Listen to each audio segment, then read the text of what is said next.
hidup manfaat. Rindu surga lewat ibadah, mencari berkah yang kuasa. Assalamualaikum warahmatullahi wabarakatuh. Waalaikumsalam warahmatullahi wabarakatuh. Alhamdulillahilladzi amarna bil ittihadi wal i'tisami bihablillahil matin. Ashhadu an la ilaha illallah wahdahu la syarika lah. Iyyahu na'budu wa iyyahu nasta'in. Wa ashhadu anna sayyidana wa nabiyyana Muhammadan abduhu wa rasuluhu rahmatan lil alamin. Allahumma salli wa sallim wa barik ala sayyidina wa maulana Muhammadin wa ala alihi wa sahbihi ajma'in. Faqad qala Allah ta'ala fi kitabihil karim, a'udzu billahi minasy syaithanir rajim. Bismillahirrahmanirrahim. Hal yastawil ladzina ya'lamuna wal ladzina la ya'lamun. Shadaqallahul azim. Hadratul muhtaramin yang kami hormati, wabil khusus sahibul bait, bapak dan sekeluarga, para tokoh masyarakat, hadirin hadirat jamaah perkumpulan rindu surga yang insyaallah kita selalu dirahmati oleh Allah Subhanahu wa ta'ala. Amin ya rabbal alamin. Alhamdulillah, puji serta syukur selalu kita panjatkan kehadirat Allah Subhanahu wa ta'ala yang selalu menganugerahkan kepada kita berbagai macam kenikmatan, sehingga di kesempatan malam ini kita dapat kembali bersama-sama berkumpul menghadiri aktivitas rutin kita yang biasa dilaksanakan setiap malam Jumat. Mudah-mudahan berkumpulnya kita di sini akan mendapatkan ridho serta balasan pahala dari Allah Subhanahu wa ta'ala. Amin ya rabbal alamin. Shalawat beriring salam semoga selalu tetap tercurah dan terlimpah kepada baginda Rasulullah Sallallahu Alaihi Wasallam, juga kepada segenap keluarganya, para sahabatnya, dan kita sebagai umatnya selalu berharap mudah-mudahan kita semua akan mendapatkan syafaatnya. Amin ya rabbal alamin.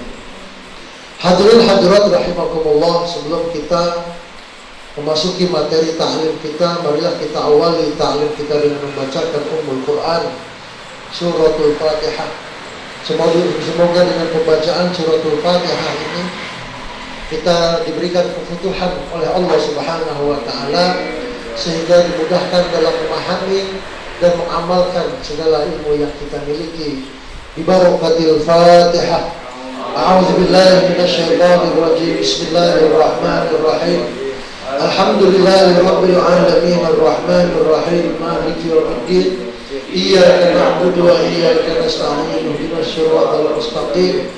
Siratal ladzina an'amta 'alaihim ghairil maghdubi 'alaihim waladdallin. Amin. Hadirin ma'asyiral muslimin rahimakumullah. Di dalam kehidupan dunia ini ada satu dimensi di mana kita semua, bahkan seluruh makhluk, tidak mungkin terlepas dari dimensi itu. Dan begitu pentingnya satu dimensi itu sampai-sampai Allah mengabadikan di dalam kitab suci Al-Quranul Karim. Dimensi ini adalah dimensi waktu. Di dalam kitab suci Al-Quranul Karim ada satu surat yang menjelaskan tentang waktu. Bahkan Allah bersumpah dengan waktu itu. Maka waktu yang kita miliki di dalam menjalani kehidupan ini haruslah benar-benar mendapatkan perhatian dari kita. Mengapa Allah sampai bersumpah dan mengabadikan di dalam kitab suci Al-Quranul Karim yang kita semua sudah hafal, sudah tidak asing lagi, bahkan mungkin kita sering baca firman Allah ini. A'udzu billahi minasy syaithanir rajim. Bismillahirrahmanirrahim. Wal 'ashri, demi waktu, demi masa. Allah bersumpah demi waktu. Mengapa Allah sampai bersumpah dengan waktu? Inilah yang harus menjadi perhatian bagi kita. Perlu kita kaji, perlu kita pahami bahwa sesungguhnya waktu yang Allah berikan kepada kita itu sudah diukur oleh Allah dengan batas kemampuan fisik kita untuk menjalani hari demi hari dalam kehidupan ini. Allah menciptakan kita manusia sudah tahu kemampuan kita, maka Allah ukur peredaran matahari dalam satu hari satu malam. Itu sudah diukur dengan batas kemampuan kita untuk menjalaninya. Kalau Allah mau, bisa saja Allah memperlambat peredaran matahari, sehingga dalam satu hari satu malam itu bisa terasa 1 minggu misalnya. Atau sebaliknya, Allah bisa saja mempercepat peredaran matahari sehingga dalam 1 hari 1 malam bisa terasa seperti 2 jam atau 3 jam. Bisa saja. Akan tetapi kita pasti tidak akan mampu untuk menjalani hari demi hari. Kalau Allah memperlambat peredaran matahari sehingga 1 hari 1 malam kita lelah dengan aktivitas kita, 1 hari terasa lama. Begitu juga sebaliknya, kalau terlalu cepat, waktu cepat sekali. Terlalu tergesa-gesa kita dalam beraktivitas, kondisi badan kita tidak mampu untuk menyesuaikan, maka Allah sudah ukur. Itulah waktu yang Allah berikan kepada kita. Berapa lama kita untuk beraktivitas, berapa lama kita untuk istirahat, berapa lama kita untuk beribadah. Dan Allah masih sisakan spare waktu, ada waktu senggang yang Allah berikan. Itu nikmat dari Allah. Tinggal bagaimana kita mampu memanfaatkan waktu senggang atau waktu luang. Maka jangan sampai kita menyia-nyiakan waktu. Rugi, waktu yang sudah berjalan itu tidak mungkin bisa kembali lagi. Banyak orang-orang yang sudah sepuh, misal dulu lagi mudanya nggak ngaji, dulu lagi mudanya malas ibadah, tinggal penyesalan. Jadi waktu nggak akan bisa terulang lagi, nggak bisa dikembalikan lagi. Maka waktu yang Allah berikan kepada kita jangan sampai disia-siakan, jangan sampai habis tanpa ada nilai ibadah di sisi Allah Subhanahu wa Ta'ala. Jadi kita harus paham bagaimana kita memanfaatkan waktu ini supaya memiliki nilai ibadah di sisi Allah. Ibadah itu tidak seharusnya formal, sholat, zikir, baca Quran. Apapun aktivitas yang kita lakukan, bagaimana caranya bisa ada nilai ibadah. Kita ngobrol santai, niatin ibadah. Minimal kita sudah meninggalkan maksiat. Kita kumpul-kumpul begini, ngobrol santai sambil misalnya ngopi sambil santai lah. kita niatkan misalnya untuk melakukan satu amal kebaikan, memikirkan atau untuk melakukan aktivitas sosial yang sekiranya bermanfaat untuk orang banyak. Jadi obrolan-obrolan kita itu terarah, positif. Itu memiliki nilai ibadah kalau kita niatkan untuk ibadah. Kita makan aja bisa jadi nilai ibadah. Udah enak makan, dapat pahala kan? Kalau kita niatkan untuk ibadah. Begitu juga tidur. Kalau kita niat tidur itu kita niatin. Kita niat tidur itu supaya besok kita bisa beraktivitasnya seger, nggak loyo, nggak ngantuk, nggak lemes, sehingga kita bisa melakukan ibadah dengan baik. Itu nilai tidurnya itu bisa jadi nilai ibadah di sisi Allah. Itulah pentingnya ilmu, ya, ilmu itu. Maka kita perlu begini-begini kumpul taklim, jadi tahu, sehingga aktivitas kita tidur, kita makan, kita kerja, ya, mencari nafkah, itu ibadah semua nanti. Ada bobot ibadahnya, nilai ibadahnya, dapat pahala dari Allah. Yang perempuan, ibu-ibu juga sama, pergi ke pasar misalnya belanja, niatin ibadah untuk memberikan melaksanakan kewajiban sebagai seorang istri, ngurus keluarga, ngurus suami, ngurus anak, itu jadi nilai ibadah. Masak, nyuci pakaian dan seterusnya. Maka disitulah bagaimana kita perlu bersyukur sebagai umat Nabi Muhammad.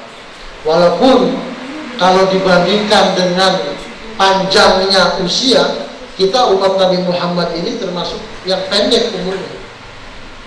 Umat-umat terdahulu itu usianya ada yang sampai 200 tahun, ada yang sampai 500 tahun.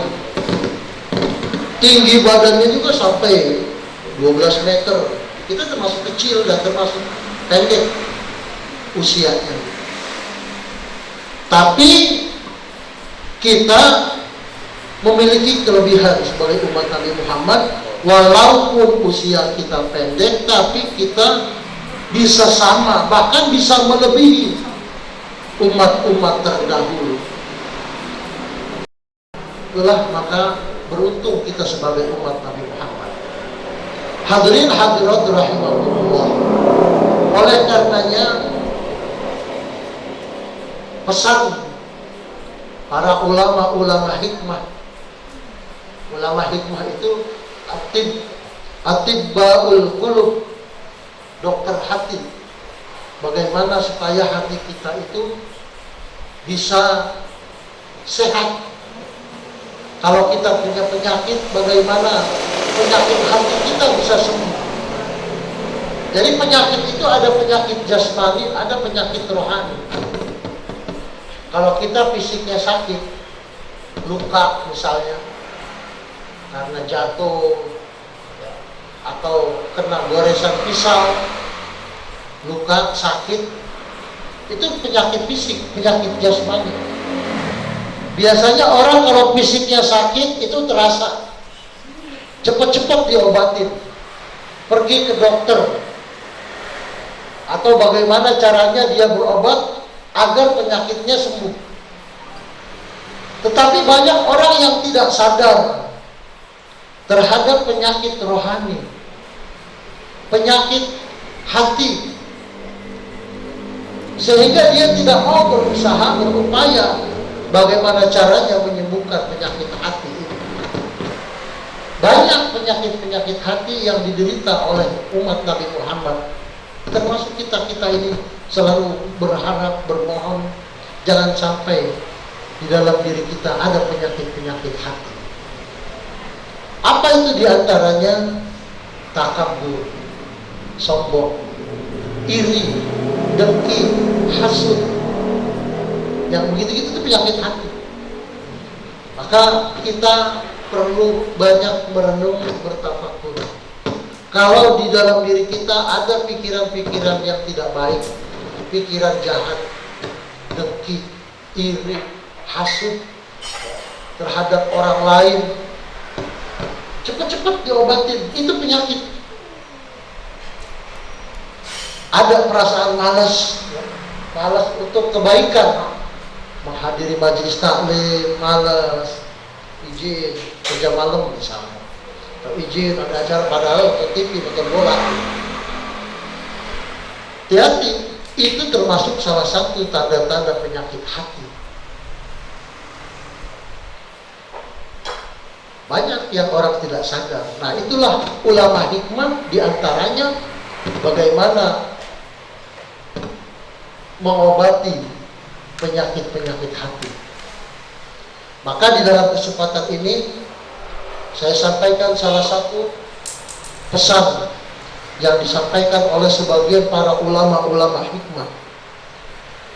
An ba'dil hukama ay atibba'ul qulub salah satu asya'a tufarrijul khusus.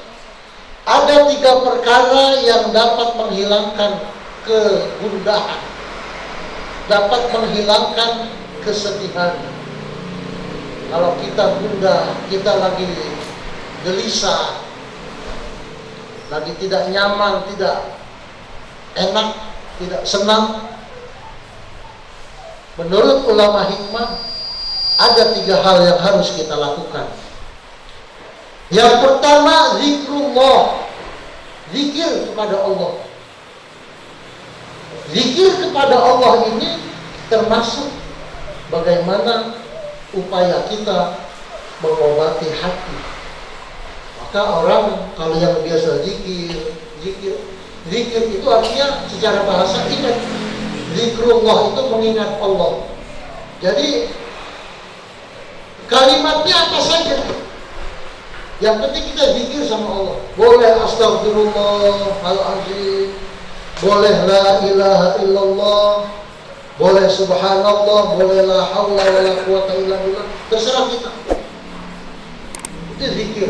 Dan zikir itu salah satu pengobat hati supaya hati kita bersih. Dulu kalau akhir itu ada kan, jagalah hati, jangan kau sakiti, jangan kau nodai, dan seterusnya. Itu hati.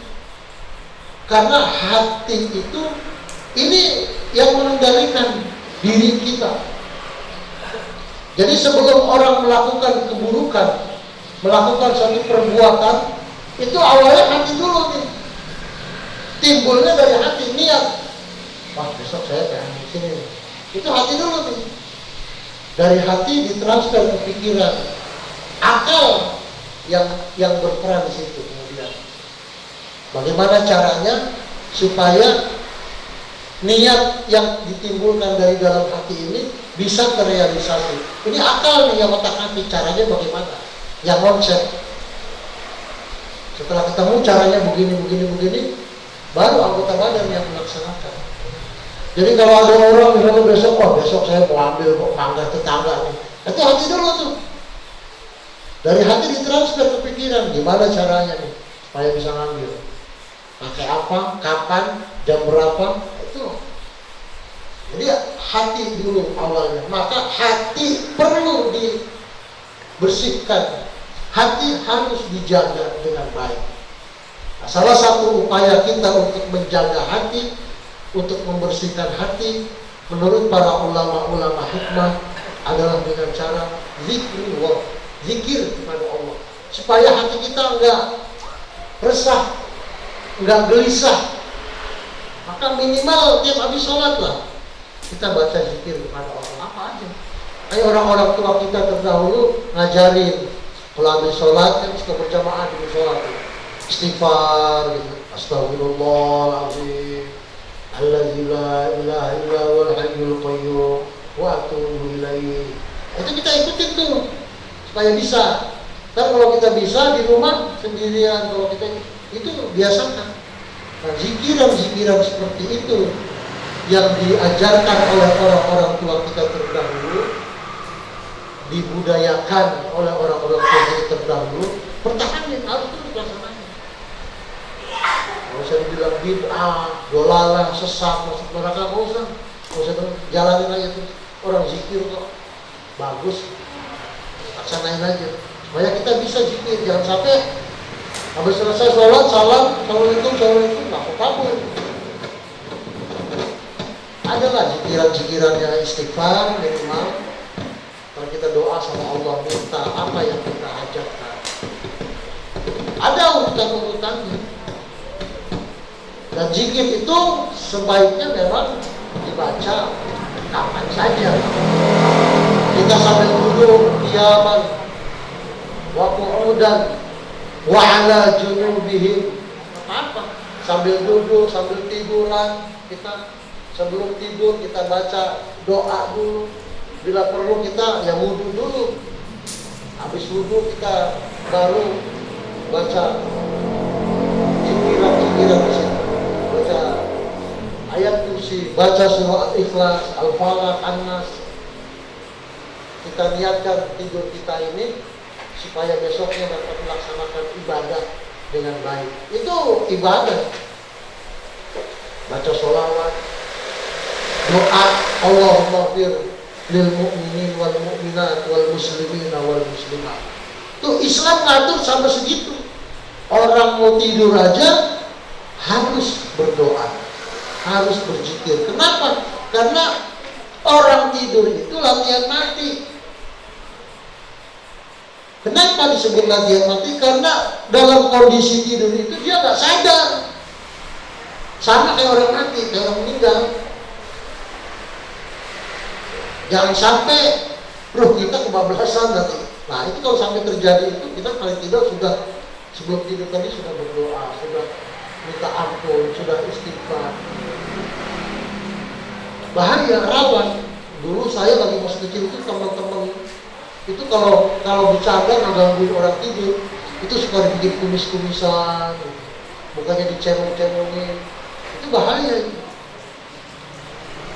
Roh itu nanti bisa jadi nggak balik lagi. Lihat, oh bukan jasad dia pergi. Karena ada orang mati suri, itu hati-hati.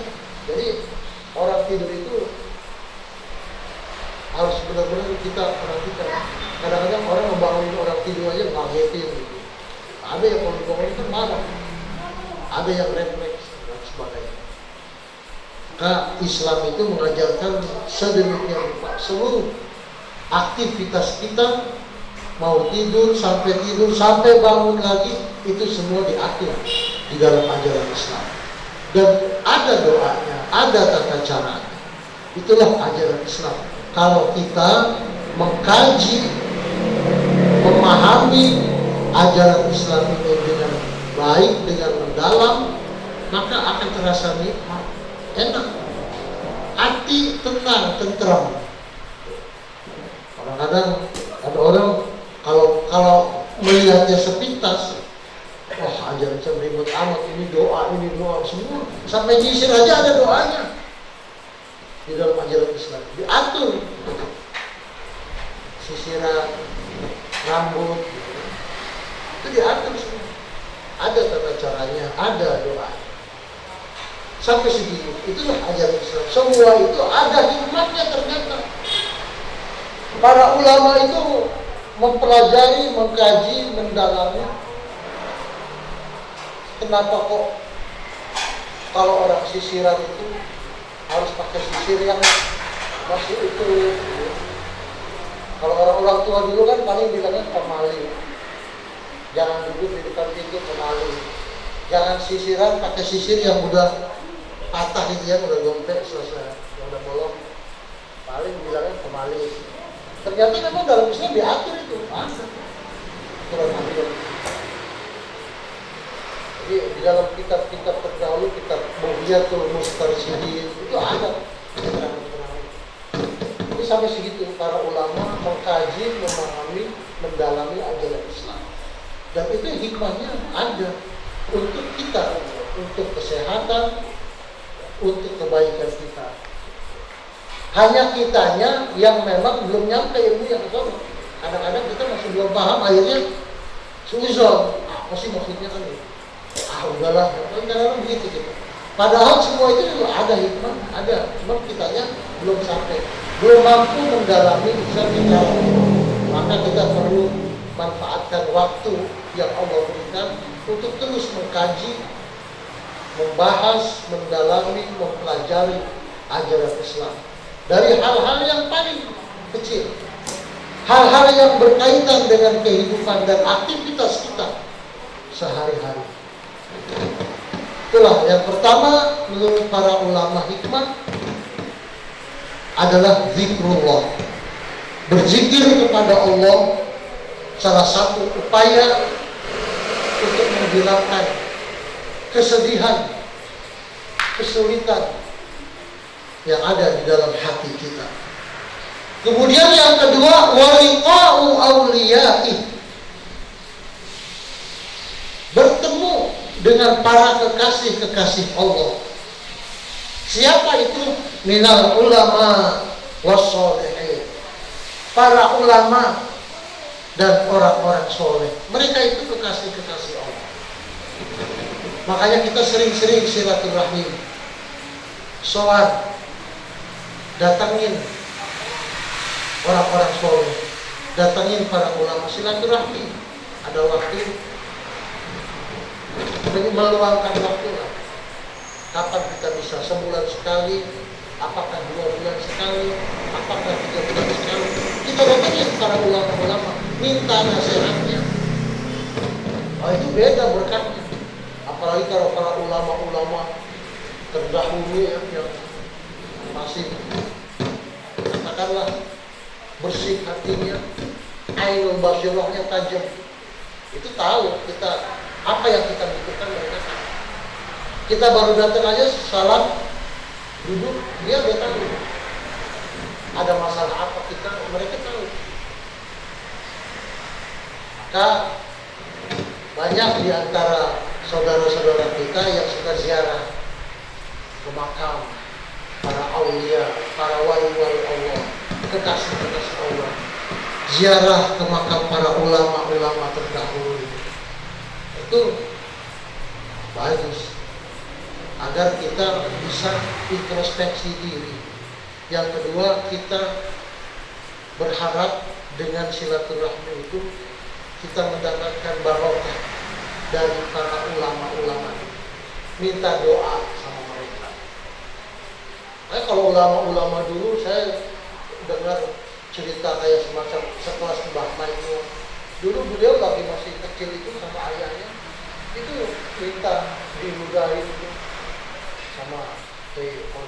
Dan saya waktu pengalaman di pesantren itu masih yang kayak gitu. Karena anak kecil itu saya dapat berkah dari kiai, itu minta air, diminum air, atau ada juga yang diusap, ada juga yang diludahin sampai segitu. Jadi para ulama, mereka itu kerentak hatinya, itu didengar sama Allah, karena mereka hatinya bersih dan mereka dekat. Jadi kalau orang sudah menjadi kekasih, itu apa yang diminta udah Allah kasih. Kadang-kadang belum terucap, baru ada kerentak di hati, itu dikasih sama Allah, diijabah. Maka kita perlu minta doa sama mereka, silaturahim. Kalau sudah wafat ya ziarah ke makamnya. Karena yang namanya para aulia Allah itu orang-orang yang dekat dengan Allah, para kekasih-kekasih Allah itu, mereka itu tidak mati, mereka hidup. Jadi kalau kita ziarah, kita berdoa sama Allah, minta keberkahan para ulama. Kalau masih ada, masih hidup, kita minta didoakan. Dan kalau kita silaturahmi kepada ulama, kalau bisa ajak anak kita, minta didoain supaya anak kita itu dapat berkah dari mereka. Gampang dididiknya, senang kepada kebaikan. Kalau diarahkan nurut, itu salah satu upaya kita. Waliqa'u awliya'i, bertemu, silaturahim, menjumpai para kekasih-kekasih Allah. Dan memang beda. Kalau kita sering silaturahmi kepada ulama, para kiai, orang-orang soleh, beda. Di sini ada orang yang pesantren, belajarnya sudah rumah tangga baru ngaji, baru senang sama agama. Tapi rajin silaturahmi ke ulama-ulama, mulai dari Banten sampai ke Madura, selalu silaturahmi terus, terutama ulama domestik. Sekarang jadi kiai sekarang tawadhu. Padahal basicnya nggak ada pesantren tadinya, belajarnya ke rumah tangga. Tadinya supir mikrolet, begitu dari rumah tangga udah usia ya lebih dari 30 tahun, ya 40 tahun, baru mulai belajar. Tapi alhamdulillah itu futuh dari Allah karena doa para ulama-ulama. Hidayah dari Allah dia manfaatkan, terus dia manfaatkan, tidak disia-siakan, akhirnya mencapai tingkat kebutuhan. Kalau orang sudah butuh, ilmu itu ilmunya Allah yang kasih kepada siapa yang Allah inginkan. Tinggal bagaimana upaya kitanya, berupaya, berusaha, pasti Allah akan kasih. Kalau kitanya diam aja, Allah nggak kasih, males namanya. Tapi kalau kitanya berusaha gigih terus cari ridho Allah, mencari kebutuhan, insya Allah akan kasih. Al ilmu nurun, ilmu itu cahaya. Wa nurullah la yubdalul asy. Yang namanya cahaya Allah itu tidak akan masuk kepada tubuh, kepada orang yang banyak berbuat maksiat.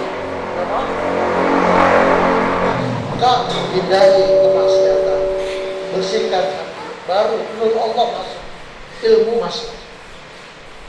Kalau kita banyak maksiat, banyak berbuat dosa tiap hari, istighfarnya enggak, ibadahnya enggak, susah masuk. Lagi disampaikan, paham, ngerti, tapi kita bokalan. Nah, itulah yang pernah dialami oleh Imam Syafi'i. Beliau pernah hilang hafalannya. Akhirnya beliau datang ke gurunya Imam Waqi. Syakautu ila waqi'in su'a hifzi fa'arsyadani ila tarkil ma'asi. Syakautu ila waqi'in, saya pernah syakautu itu mengeluh, mengadu kepada Imam Waqi. Su'a hifzi, tentang buruknya hafalan saya. Hafalannya hilang, lupa, banyak yang lupa. Kenapa? Susah banget ngapalin, lupa lagi.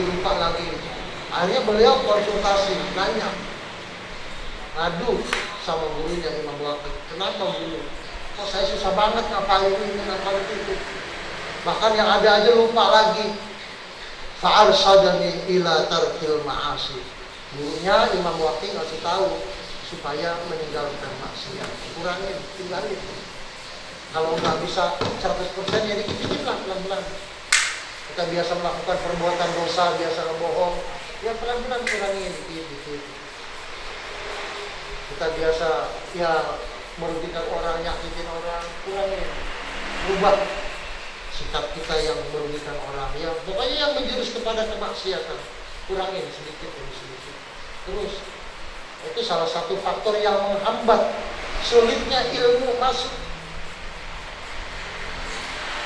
Nah, disitulah kita perlunya mengetahui apa penyebab yang menjadi kendala ilmu masuk.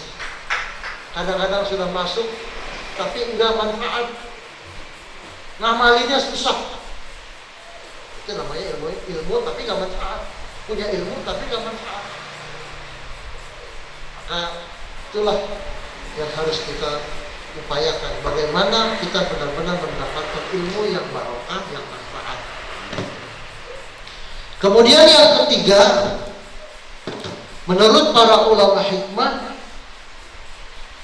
salah satu perkara yang dapat menghilangkan kegundahan, kegelisahan hati itu wa kalamul hukama, pesan-pesan, nasihat-nasihat, sering-sering ngedengerin nasihat para ulama-ulama hikmah. alladzi yadullu ala khairiyid dunya wal akhirah, yang menjelaskan tentang kebaikan kehidupan dunia dan kehidupan akhirat.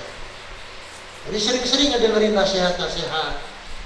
Kita silaturahmi kepada ulama, silaturahmi kepada orang-orang soleh, minta nasihat, minta saran tentang urusan-urusan, masalah-masalah yang berkaitan dengan dunia dan akhirat. Masalah ibadah, gimana caranya supaya ibadah kita menjadi lebih baik.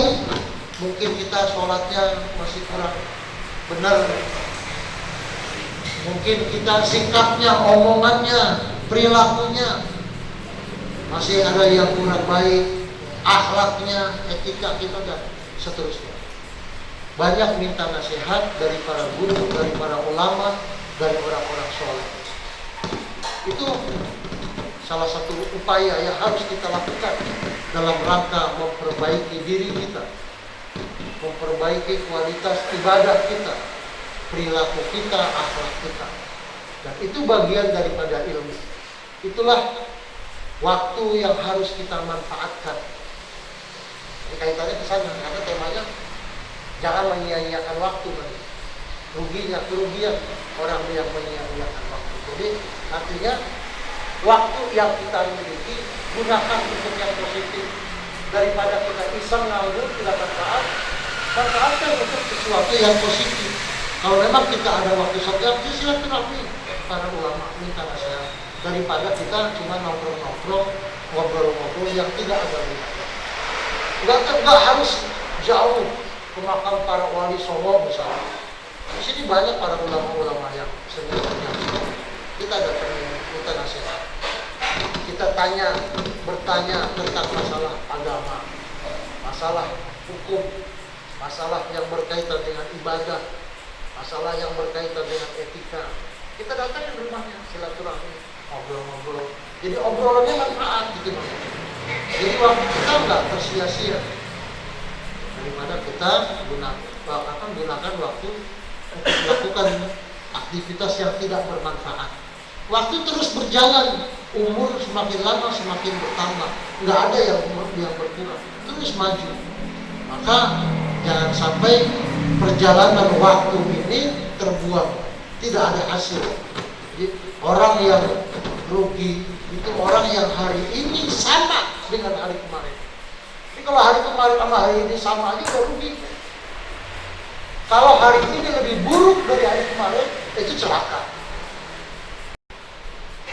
Jadi orang yang baik itu orang yang hari ini lebih baik, yang beruntung ya. Orang yang beruntung itu orang yang hari ini lebih baik dari hari kemarin. Kalau kemarin kita misalnya ibadahnya sudah full, ibadah yang wajib-wajib, hari ini tambah sama ibadah sunnahnya. Sholat sunnah pertahanin. Misalnya sholat sunnah ba'diyahnya kita laksanain, qabliyah ba'diyah dan sholat sunnah rawatib. Nah, kalau itu sudah berjalan, besok-besok bulan depan tambahin lagi. Pagi sholat duha, 2 rakaat aja lah, banyak-banyak, 2 rakaat aja. Ini kita dawamin, terus kita bertahankan. Nanti kalau itu sudah dawam, tambahin malam 2 rakaat. Mau tidur, sholat dulu bentar, 2 rakaat. Takutnya kalau udah tidur kebablasan, bangun pagi. Minimal sebelum tidur sholat aja 2 rakaat. Sholat hajat atau sholat apa, 2 rakaat apa. Dawamin itu, rutinin, terus bertahan. Nanti kalau itu sudah, apalagi gitu. Nah, orang yang seperti itu orang yang beruntung. Orang yang hari ini lebih baik dari hari kemarin. Berarti ada peningkatan sedikit. Ilmu juga begitu. Seminggu sekali ngaji, nggak apa-apa seminggu sekali. Yang penting dalam 1 minggu harus ngaji. Jangan sampai enggak sama sekali. Syukur-syukur tiap hari. Malam Jumat di sini, malam Sabtu di mana lagi yang ada, datang hadir. Malam Minggu ada pengajian di mana, kejar. Tapi minimal seminggu sekali harus, karena rohani kita butuh siraman rohani. Sama kayak jasmani tiap hari kita siram. Kita mandi sehari berapa kali kita siram? Pagi mandi, sore mandi, kan? Minimal 2 kali sehari. Tapi rohaninya nggak disiram-siram. Jasmaninya sehat, rohaninya sakit. Satu hari kita makan berapa kali? Minimal 3 kali. Pagi sarapan, siang makan, malam makan. Itu belum hitung nyemil tuh. Belum hitung mie, bakso, risol, belum hitung. Baru makanan pokok ya. Sehari 3 kali kita makan. Itu rawat jasmani. Nah rohaninya mana cemilannya? Ibaratnya begitu. Yang sunnah-sunnah lah. Kalau yang wajib, sholat fardu, itu yang pokok. Yang sunnah-sunnahnya, sholat sunnah, zikiran, istighfar, yang gitu-gitu perlu. Itu untuk rohani, merawat rohani. Jadi jasmani sama rohani sama kan. Setiap orang ada jasmani, ada rohani. Harus seimbang merawatnya. Belum kalau jasmani kita olahraga, senam, kadang-kadang kadang sepedahan. Ada lagi yang untuk merawat jasmani pakai parfum. Ada yang pakai mandi susu rawat ya, iya mandi susu. Rambut aja kadang-kadang diwarna-warnain semacam lah, pakai hand body dan seterusnya. Itu untuk merawat jasmani. Rohaninya banyak orang yang lupa, nggak dirawat, akhirnya nggak seimbang perawatan jasmani dengan rohani. Jasmaninya sehat, rohaninya sakit. Timbullah penyakit hati, takabur, sombong, malas, itu dari situ awal. Makanya perlu kita rawat jasmani kita, rohani kita, rawat supaya seimbang. Di antaranya ya ini seperti ini. Ini adalah salah satu upaya merawat rohani, kegiatan-kegiatan yang sifatnya keagamaan. Makanya kalau kita dengar ceramah disebut siraman rohani, marilah kita dengarkan siraman rohani yang akan disampaikan. Karena siraman rohani nyiram. Walaupun ya seperti itu kadang-kadang sifatnya insidentil, sekali-sekali aja, nyemangatin aja. Tapi nanti setelah kita semangat, fokus satu bidang apa, misalnya agama, kita kaji tuh, sholat, puasa, wudhu, pelajari, akhlak, etika dan seterusnya. Itu bagaimana? Dan itu harus kita lakukan agar kita menjadi orang yang beruntung tadi. Hari ini lebih baik dari yang kemarin. Harus berusaha kita, jangan pasrah.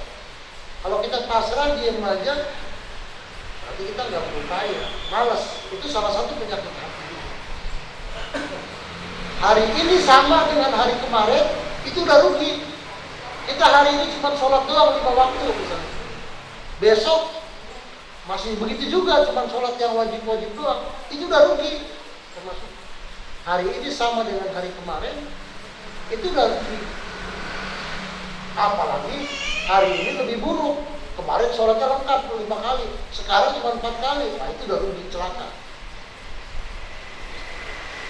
Bulan kemarin kita ngaji full, bulan ini nggak ngaji, ada bolongnya, udah rugi, celaka. Jadi kita berupaya seperti itu.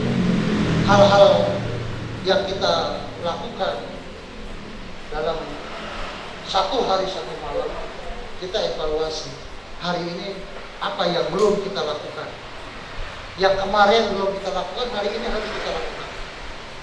Kalau kita masih belum mampu, minimal sama lah kayak kemarin kan, biarin, minimal sama.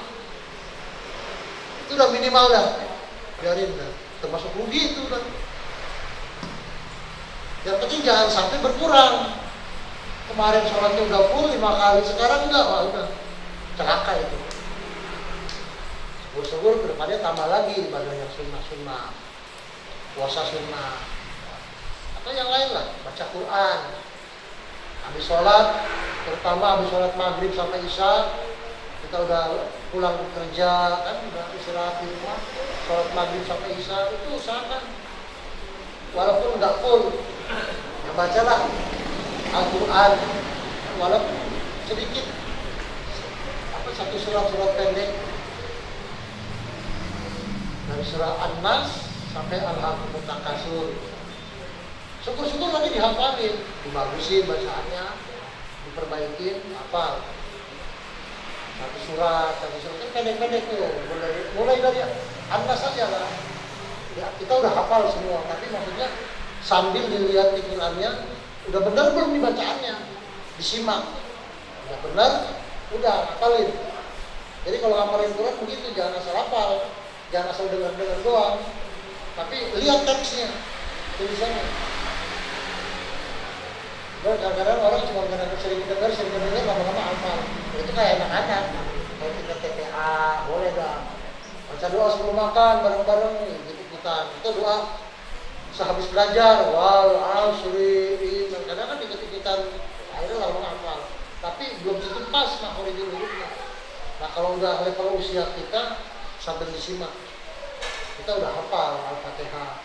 Tapi baca, tapi sambil disimak. Ada nggak yang salah di bacaan kita? Kalau yang salah benerin. Bila perlu direkam. Sekarang udah canggih, ada HP itu kan ada. Kita baca, kita hafalin, baca surah Al-Fatihah, kita rekam. Setelah direkam kita dengerin. Ini Pak ambil Quran. Bacaan kita bener ya. Saya begitu lagi di pesantren, berusaha untuk memperbaiki bacaan. Saya begitu. Di rumah belum ada HP lagi saya masuk pesantren. Ada kaset kecil, radio kecil, mainan. Saya baca yang surat yang saya hafal, saya rekam. Setelah itu saya setel, saya ambil Qurannya, saya setel, saya simak. Benar nggak nih baca Fatihah kita? Oh kalau misalnya udah benar, tasdidnya, hurufnya, panjang pendeknya, berarti udah alhamdulillah. Tidak surat berikutnya, An-Nas. Kita hafalin An-Nas. Kita rekam, kita setel, simak di Qurannya. Lihat, benar nggak nih, bagus nggak? Atau kalau kita misalnya tidak yakin dengan simakan kita sendiri, kita minta tolong sama guru, tolong guru dengerin disimak. Mana yang salah bacaan kita? Ada yang salah nggak? Kalau yang salah di mana? Itu salah satu. Berupaya kita berusaha memperbaiki bacaan. Kenapa? Karena ini Quran. Jangan sampai salah, baca Quran salah, Quran melaknat nanti. Besar. Jadi baca Quran itu nggak sembarangan. Maka dalam kata Nabi, kam min qari'in wal Qur'anu yal'anu. Banyak orang yang baca Quran, tapi Quran justru melaknatnya. Kenapa? Itu tadi bacaannya salah, nggak pakai ilmu, nggak pakai tajwid, nggak pakai tasdidnya, makhorijul hurufnya nggak diperhatiin. Begitu hafalnya salah. Apa? Tapi salah, bacaannya berantakan.